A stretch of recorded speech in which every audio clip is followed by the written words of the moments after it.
Hello everyone and welcome back once again with a new video of class 8.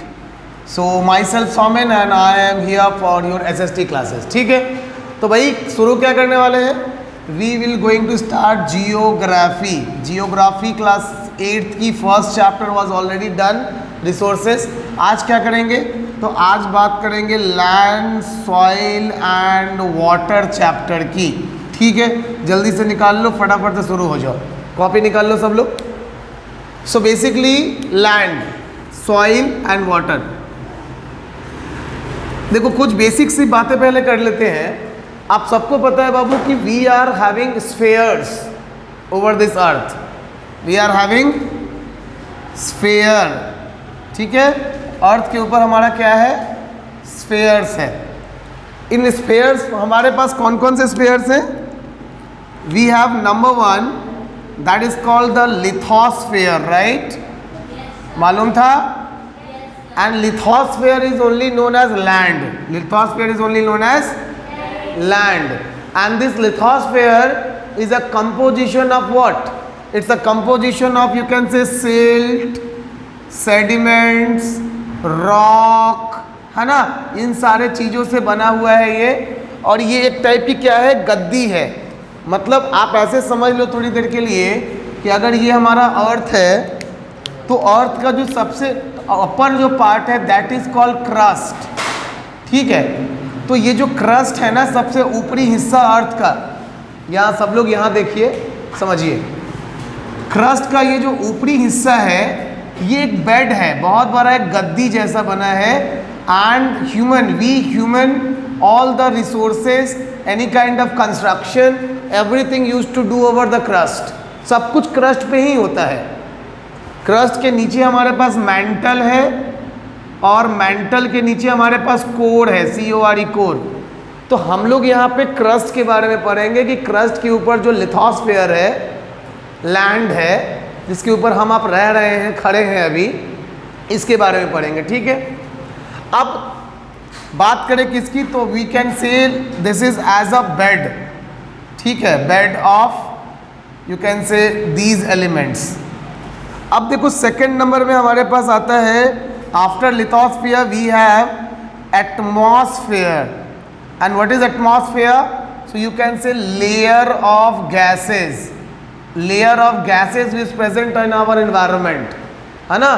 Gases का मतलब क्या है? यहाँ पे हमारे पास जितनी गैसेस है, for example we have oxygen, we have nitrogen, we have lot of other gases like CO2, carbon dioxide. तो these are the gases which present in our environment. इसको बोलेंगे हम लोग एटमॉस्फेयर. ठीक है, तीसरी जो कैटेगरी है बच्चा अपने पास वो क्या है? This is the hydrosphere. Hydrosphere. And यहाँ पे हाइड्रोस वर्ड का मतलब आता है क्या? वाटर. सो याद रखना, the water body which presents, for example like river, sea, ocean, even lakes, किसी भी टाइप का जो ड्रेनेज है. ड्रेनेज का मतलब क्या होता है? पानी का बहने को हम लोग ड्रेनेज बोलते हैं, है ना?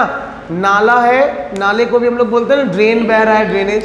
तो याद रखना, the word drainage means flow of water. ठीक है, so any kind of flow of water will come under the hydrosphere. ठीक है, आफ्टर दिस लास्ट वन एक और चीज है हमारे पास, that is the biosphere. Biosphere मतलब क्या होगा? Layer where living organisms live. Living organisms found. तो ये वो लेयर है जहाँ पे हमारे पास लिविंग ऑर्गेनिजम्स हैं. ठीक है, मतलब लिविंग ऑर्गेनिज्म कहने का मतलब कौन है यहाँ पे? तो वी हैव यहाँ पे flora and fauna. So we have flora means plant kingdom, fauna means animal kingdom. तो ये 4 स्फेयर्स हैं. These are the 4 spheres which present over the earth. ठीक है, हम लोग किसकी बात करेंगे आज? तो हम आज इस चैप्टर में पढ़ेंगे फर्स्ट ऑफ ऑल लिथोस्फेयर के बारे में, देन द हाइड्रोस्फेयर के बारे में. ये दोनों को नहीं पढ़ना है अभी इस चैप्टर में, एटमॉस्फेयर एंड बायोस्फेयर को. ठीक है, लेकिन ये मैंने क्यों बताया? तो हम लोगों का लैंड हो गया, वाटर हो गया. अब सॉइल क्या है?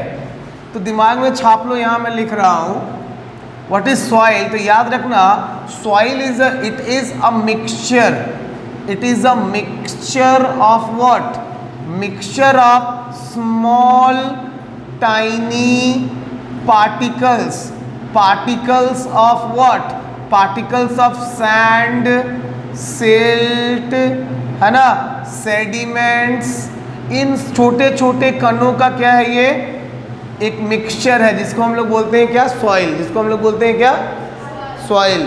तो ये ओवरऑल हम लोग डिटेल करेंगे, लैंड के बातों को जानेंगे कि how much percent land we have, क्या है नहीं है। जल्दी से इसको कॉपी कर लीजिए, फिर चैप्टर में अंदर डुबकी लगाते हैं। Now it's time for land. तो भाई अब लैंड शुरू करेंगे। एग्जैक्टली लैंड की कुछ प्रॉपर्टीज़ हम लोग कर लेते हैं, ठीक है। चलिए दिखाइए, जो मेन फीचर्स हैं वो मैं आपको बताते चलूँ।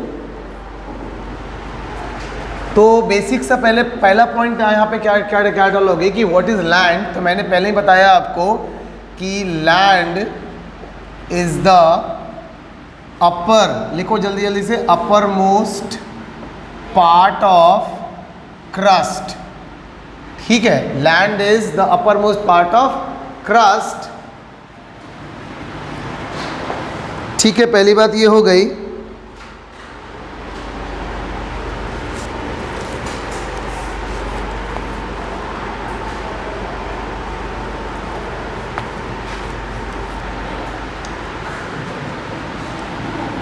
It is made up of what? Silt, sediments, you can say other minerals,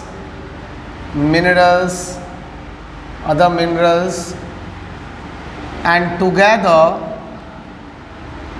forms a bed like structure, a bed like structure। so basically ये हमारा लैंड है। अब आप सबको पता है ना कि how much percentage of land we have over earth, कितना परसेंट लैंड है अवेलेबल, जल्दी बताओ। 71। कितना लैंड? 29%, याद रखना, yes. So the availability of land over earth is 29%, मतलब टोटल 29% लैंड है। और अगर बात करें तो 71% क्या है, वाटर है। क्या है? वाटर है, पानी है, ऑफ कोर्स, यस। अच्छा, थोड़ा सा एक्स्ट्रा बता रहा हूँ कि the total land means area of India, Bharat की कम से कम हम जान लें कितना है, पता है? तो याद रखो 3.28 मिलियन स्क्वायर किलोमीटर, मतलब ये कितना हो गया, तो 32,87,263.4 स्क्वायर किलोमीटर। अपने इंडिया का एरिया इतना है, लैंड एरिया, ठीक है। Now going for the next, number 4।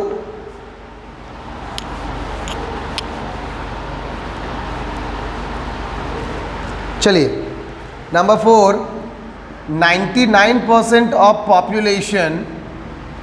population lives over 1/3 of land which we called habitat,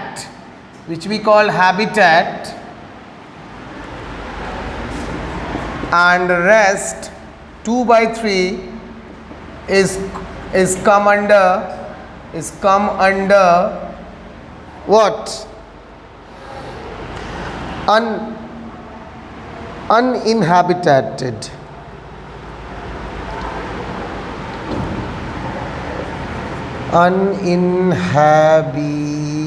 हैबिटेटेड, ठीक, डन, कॉपी इट फास्ट।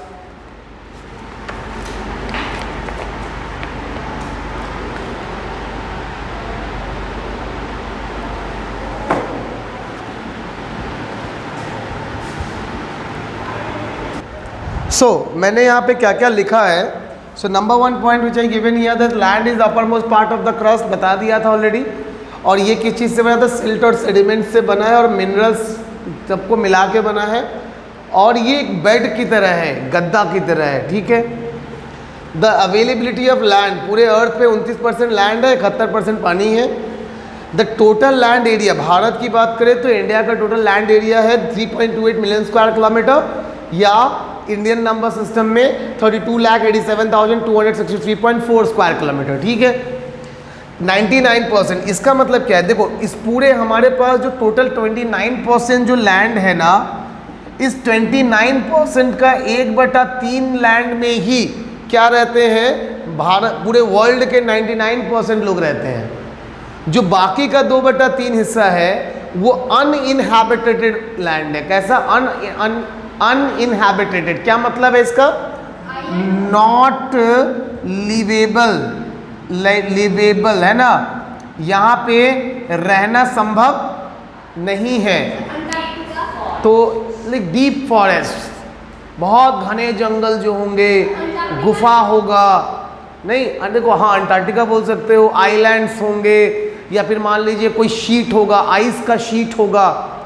उसके बाद बहुत बड़ा बड़ा पहाड़ है, rugged mountains, even you can से आइसबर्ग्स, पहाड़ की चोटियाँ, गुफा, तो बहुत सा ऐसा जगह है ना। सब तो लैंड के अंदर ही काउंट होता है, लेकिन इन जगहों पे रहना तो पॉसिबल है नहीं, है ना। तो इसलिए इसको 2/3 जगह पे हम लोग नहीं रह पाते। क्लियर हो गई बात? ठीक है, चलिए इसको मिटा देता हूँ मैं, मिटा दूँ ना। चलो नेक्स्ट हमारा जो टॉपिक होगा that was what are the different utilizations of land. What are the different utilizations of land? What are the different utilizations of land? देखो, तो देखो जब भी ऐसा क्वेश्चन आए ना कि what are the different utilizations of land, हमको क्या करना है? स्टेप बाय स्टेप सोचना है कि हम लैंड का इस्तेमाल कहाँ कर रहे हैं। सबसे पहला, land, what we are doing over land? We are taking food from it. So farming, number 1 काम क्या हो जाएगा? Farming, we are doing farming over land. तो ये पहला यूटिलाइजेशन है लैंड का। सेकेंड, अच्छा फार्मिंग के टाइम, अच्छा फार्मिंग क्या है? तो growing crops. Farming means what? Growing crops. But हम लोग केवल क्रॉप ही तो नहीं उगाते हैं, we use to grow plant also, है ना। We use to grow plant also, plant like mango tree, banyan tree, litchi tree, है ना। तो पेड़ भी लगाते हैं। वी यूज टू प्लांट सागवान, शीशम, मोहोगनी, ओक, है ना। इस टाइप के पेड़ भी तो लगाते हैं। तो क्या होगा? Second one, plantation. क्या? प्लांटेशन मतलब क्या हुआ इसका? कि ग्रोइंग ट्रीज, ग्रोइंग ट्रीज। अच्छा, अब तीसरे नंबर पे बात करें तो देखो, खेती हो गया, प्लांटेशन हो गया, 2 काम तो हो गया। अब जरा मुझे बताओ कि हम लोग अपने गाँव में, आपने देखा होगा गाय भैंस लोग पालते हैं। तो जो लोग गाय भैंस पालते हैं वो लोग गाय अपने भैंस को लेके कहाँ जाते हैं? ग्रेजिंग करवाने। ग्रेस क्या करवाएंगे? Grass, green grass. So you need grazing area also. ये भी तो लैंड पे ही होता है। So third one will be called the grazing land. कैसा लैंड? ग्रेजिंग लैंड मतलब, है ना, वेयर वी ग्रो या observe green grasses, green grass for our grazing purpose. मतलब आवर ग्रेजिंग पर्पस का मतलब यहाँ पे है कि किसके लिए? अपने पेट्स के लिए, पेट्स पालतू जानवरों के लिए, ठीक है, तो 3 काम हो गया। चलो खेती कर लिए, प्लांट्स लगा लिए, ग्रेस कर लिए। अब आते हैं चौथे काम में। Fourth work is settlement. What? Settlement. Now what is the meaning of settlement? We construct. We construct. क्या कंस्ट्रक्ट करते हैं भाई? मतलब चौथा सेटलमेंट वर्ड का मतलब है construction. What we construct? We construct buildings. We construct buildings. We construct factories. We construct offices. ठीक है। We also we construct word roads, है ना। We construct bridges. ये सब कंस्ट्रक्ट करते हैं किसके ऊपर? लैंड के ऊपर ही करते हैं ना भाई, हैं? ठीक है। अच्छा, इसके अलावा 5वां यूटिलाइजेशन क्या है? 5वां हमारे पास आ जाएगा वेस्ट लैंड। कौन सा लैंड? Waste land. अब देखो वेस्ट लैंड क्या हो गया? Which we call the barren land. Barren land, barren land. और the land we use for our day-to-day waste disposal। ठीक है।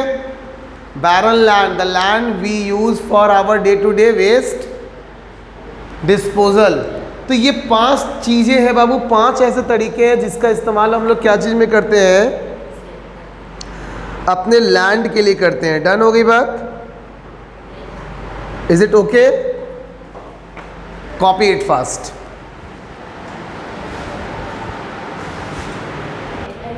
नाउ अब जो बाबू अगला क्वेश्चन हमें करना है ना, वो ये करना है कि what are the different types of land. ठीक है। देखो लैंड के भी अलग अलग टाइप्स होते हैं। हम बात करेंगे कि कौन कौन से वो टाइप्स हैं लैंड के। ठीक है। देखिए सबसे पहला type 1, the different types of lands are. आप ऐसे लिख लेना पूरा, the different type of lands are. So number 1 type is called private land. What kind of land? Private land. क्या लिखोगे? इसका मतलब क्या है? प्राइवेट लैंड का मतलब क्या है? a land area which is owned by or controlled by any individual or group of individuals are called private land। तो ये बाबू प्राइवेट लैंड है। ठीक है। अच्छा, एग्जाम्पल आपको पता है? एग्जाम्पल मैं लिख देता हूँ। सौम्या, पापा का नाम? राजकुमार। तो राजकुमार जी का के घर का लैंड बिकम प्राइवेट लैंड। नहीं, कोई आगे कहेगा कि लैंड मेरा है, तुम लोग क्या कहोगे? ऐसे ही हमारे पापा के नाम पे आप कहिएगा लैंड आपका है, कागज़ दिखाइए आपका है। तो हमारे पास कागज़ है। पापा जी को रुकिए, फ़ोन लगाते हैं अभी कि मम्मी जी के नाम पे है। हाँ, हमको लगा था। ठीक है। तो this is called private land. Now the second one type is called, you can say government land या कम्युनिटी लैंड की पहले बात करते हैं। Community land, the second type of land is called the community land. क्या मतलब है इसका? आपका लिख लो, a land area which is owned by या और controlled by और used by, कुछ भी लिखिए, used by a whole community together, a whole community या सोसाइटी या स्टेट, ठीक है, together as per their requirement will called what? Community land. ठीक है, तो क्या है कम्युनिटी लैंड? क्या है, सुन लो पहले इसको। कम्युनिटी लैंड का मतलब क्या होगा कि एक ऐसा लैंड जिसका मालिक या जिसको कंट्रोल या जिसका इस्तेमाल पूरी कम्युनिटी या पूरी सोसाइटी या पूरा राज्य एक जैसा करे, है ना। आप बोलोगे ऐसा कौन सा जगह है सर? तो वो है park, community hall, very good, नहीं कम्युनिटी हॉल। तो ये ऐसी जगह है जहाँ पे आप देख सकते हो कि the whole area, the whole region will together work it. सरकारी स्कूल में देख लो, सारा कहा ना, शर्मा जी के लड़की का बाराती भी वही में रुकेगा, अब वर्मा जी के लड़की का बाराती भी वही में रुकेगा, और सिंह जी के लड़की का बाराती भी वही में रुकेगा। मतलब पूरे गांव का बाराती वही में टोला भर के आके वही में रुकेगा, चाय नाश्ता हुए पहुँचेगा नहीं। तो वो क्या बन गया? कम्युनिटी विवाह भवन बन गया, अतिथि ठहराव केंद्र, है ना। तो this is what called community land. ठीक है, हमारे पास बच्चों थर्ड टाइप ऑफ लैंड भी है, and that is called public या गवर्नमेंट लैंड। गवर्नमेंट लैंड, सरकारी जमीन जिसको बोलेंगे या सरकारी लैंड बोलेंगे, है ना। क्या होगा मतलब कि अ land area which is controlled by government of state या COUNTRY country, government of state और country, ठीक है, will called या is called government land या पब्लिक लैंड। ठीक है, अब देखो इसका मतलब क्या हो गया, कौन सा जमीन? यू मस्ट हर्ड, अगर आप गोबरसही होके भी अपने घर जाते होंगे तो गोबरसही में जो रेलवे फाटक है, रेलवे फाटक, तो आप देखते हो यहाँ पे एक पिलर लगा है, यहाँ पे एक पिलर लगा है, इसके बीच में पटरियाँ हैं इन दिस वे। तो this whole region is a government. इस पटरी से शुरू करके, इस फाटक से शुरू करके इस फाटक तक ये जो पूरा जगह है ये किसका है? रेलवे की प्रॉपर्टी है, रेलवे का लैंड है, रेलवे का लैंड है ये। और इंडियन रेलवे किसका है? तो इंडियन गवर्नमेंट का है। तो ये किसका जमीन हो गया? सरकारी जमीन हो गया।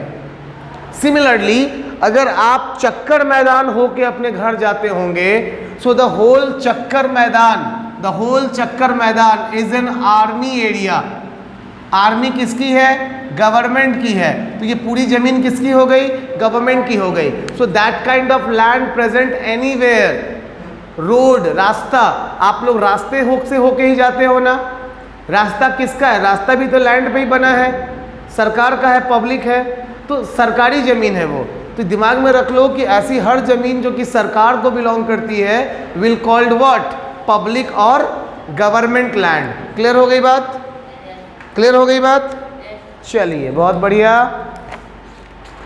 आपका मोटा मोटा लैंड टॉपिक खत्म। बच गया क्या? Conservation of land, causes of its. 2 question हैं अभी भी लैंड में।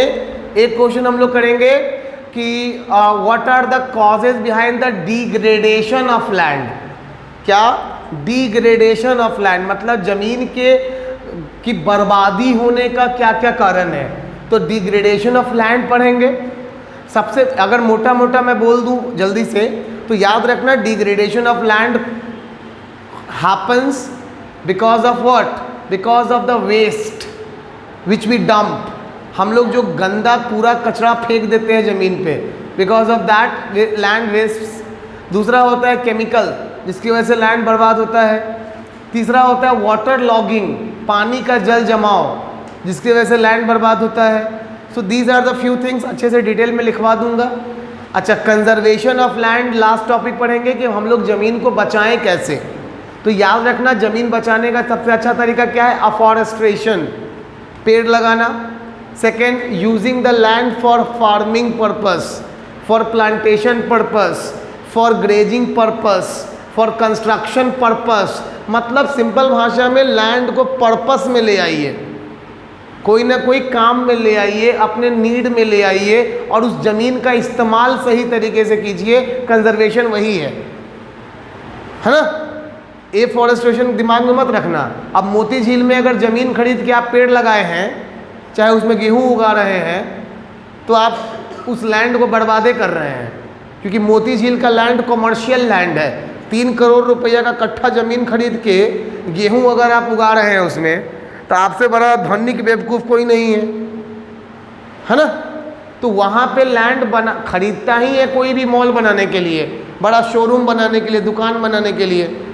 लेकिन गांव में जो ज़मीन है, उस ज़मीन पे अगर आप मॉल बना दिए, सिनेमा हॉल बना दिए, तो वो आप बर्बाद कर दिए कि वहाँ वो चलेगा ही नहीं। तो गांव का ज़मीन किस लिए है? खेती के लिए, समझ रहे हो। तो हर जगह के लैंड का भी अपना इस्तेमाल होता है, अपना एक काम होता है। जिस जगह पे वो लैंड होगी उसके हिसाब से हमें उस लैंड को वहाँ के नीड के अकॉर्डिंग यूटिलाइज करना है। This is the best way of conservation of land. ज़मीन को बचाने का सबसे अच्छा तरीका यही है। बात समझ गए? कोई दिक्कत नहीं। तो हम लोग ये टॉपिक कर लेंगे, लैंड खत्म हो जाएगा, देन हम लोग सॉइल में एंटर करेंगे नेक्स्ट क्लास में। Till then take care, good day, bye bye. और एक बात सब लोग कर लेना, वीडियो वालों से लेके ऑफलाइन ऑनलाइन दोनों वाले, जो पहले 4 चैप्टर पढ़ाए जा चुके हैं, हिस्ट्री का फर्स्ट, ज्योग्राफी का फर्स्ट और सिविक्स का फर्स्ट एंड सेकेंड, इन चारों चैप्टर को अच्छे से आज रीड करके जितना डाउट हो सकता है सब निकाल के रख लो कॉपी में। अगले दिन सारा क्लियर कर लेंगे। मतलब मुझे ऐसा चाहिए कि अगला दिन आप बोलिए कि सर इस 4 चैप्टर में हमको कहीं से कोई डाउट नहीं है, पूछ लीजिए, 100 में 100 जवाब दे देंगे। क्लियर हो गई बात? चलिए, good day, take care, bye bye. Like share subscribe कर देना, समझे जो लोग वीडियो अभी तक देख रहे हो। हाँ, नहीं तो समझ लो पाप लगेगा सबको।